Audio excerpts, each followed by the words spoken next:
Hello, my name is Bryce Cole, Customer Success Technician at Perfect Video Conferencing. And here we have Randy Marcotte, our CEO. He's at the Sennheiser demo facility in San Francisco. And today he'll be showing you the Sennheiser Team Connect ceiling microphone. And basically what we'll be showing you is the best practices of using the microphone and as well as how to use the room effectively. Hey, thanks, Bryce.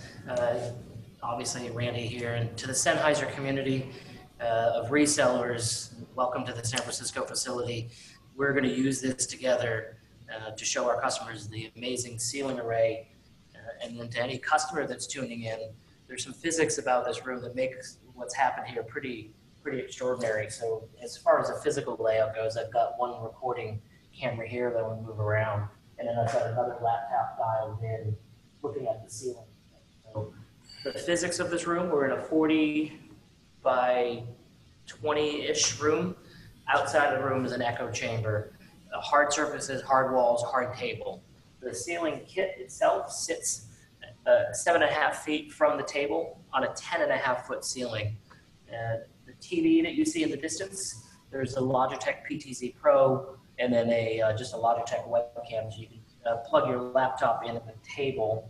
There's a black USB connection that connecks you to the Crestron extender for USB purposes. There's a gray USB cable that connects you to the ceiling kit. And obviously when you're using this facility for demos, the microphone is optimized for the table where you're gonna get the best audio. But during the rest of this demo, I'm actually gonna walk around the room and do some of the worst practices. So for a reseller that may be looking at this, important for us to set the expectations that certainly in an acoustically treated room or a better conference room, the far end is going to hear less of the acoustics of the room.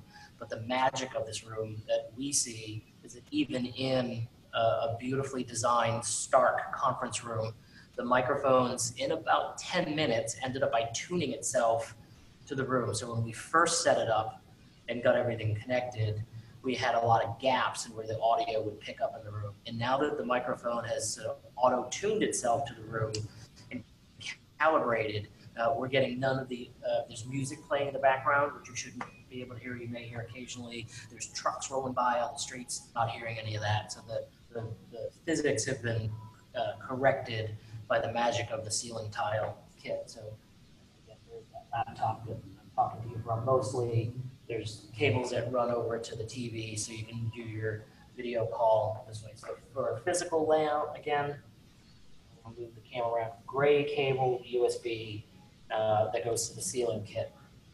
Black cable USB goes over. I'm just using that for another USB dongle going in for the camera. The TV volume setting, we've set it to 25 and there's speakers behind that TV. And if you get above 30 in that TV settings, it gets too loud in the room, and the showroom downstairs would end up by having some questions about why we're talking so loud upstairs. But yeah, just take a look at how the challenges of this room: hard surfaces, hard floors, and then a long hallway. Oops, I just disconnected my camera. Connect that back up. Culpa. Okay. Move a little slower. The camera will be happy with me. Hard surfaces, hard floors, and a very large room across the way. So we're picking up all of the audio from that space. So set the expectations on your demos that on the far end, they may initially hear some of the acoustics in the background, but the microphone, I guess, for the last part of this for customers to experience is as I walk the room, and now I'm what is 15 feet away, microphone array. Bryce, I can ask you what you're having for lunch, and I'm assuming you can still eat. How's that going for you? Most likely. All right. And, now that I'm at kind of speaker's location at the TV, now roughly 20 feet away, so in other words, the audio dropped off. Should drop off a little bit. Yeah, it's hard to hear you at that distance. Sure. What will happen by design is that because I moved away from the primary speaking, if I give this 10 to 15 seconds of audio, the beam forming array will end up picking me up. And so what we did earlier is we did a 20 count all the way back into the wall, as I counted and went forward, 1, 2, 3, 4, 5, 6, 7, 8, 9, 10. Now that I'm closer to the table, I didn't make it to 20. Bryce, I'm sure you can confirm that the microphone is picked up better now that I'm closer. I stopped moving. Definitely. Yeah. This is all by design, right? So I float around the room a little. I turn my head away, and I am going to get some dips in the audio. What we found, though, is after about 20 minutes in a meeting, the microphone tuned itself to the behaviors in the room and corrected even those gaps at the far end of the wall. So if you're going to demo or use this room in a large meeting setting, like any microphone in an echo chamber, it's going to need some time to adjust to the workflow of the room that you're in.